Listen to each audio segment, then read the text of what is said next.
ভালো ছাত্র মানে ভালো মানুষ না, ভালো ছাত্র হলেই ভালো মানুষ হবে এমন তো কোনো কথা নেই। কিন্তু কথা হচ্ছে ভালো ছাত্রই কিন্তু ভালো মানুষ হওয়ার কথা। সে শিখবে, জানবে, গড়বে, সে সঠিক পথে চলবে, অন্যকে সঠিক পথে দেখাবে, দেশ এবং জাতির উন্নতিতে নিজেকে আত্মনিয়োগ করবে। সেটাই তো হচ্ছে ভালো ছাত্র। কিন্তু আজকে আমরা কি দেখছি? ভালো ছাত্র ভালো মানুষ কি হতে পেরেছে?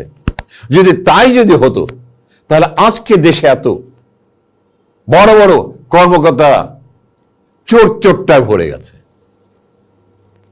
আজকে ব্যুরোক্রেসির দিকে তাকিয়ে দেখেন। আমি পাবলিক আর্টের ছাত্র, আমি জানি ব্যুরোক্রেসি কি জানিস। আজকে ব্যুরোক্রেসির কি অবস্থা?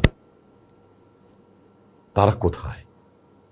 তারা কত কোটি কোটি টাকা উপার্জন করছে, ছেলেকে বিদেশে পাঠাচ্ছে, এমনকি কানাডায় বেগমপাড়ায় বাড়ি করছে।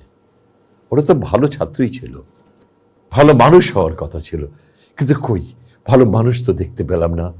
ওরা তো ভালো ছাত্রই ছিল, বিশেষ পরীক্ষা দিয়ে উপরে গিয়েছিল, পেলামটা কি?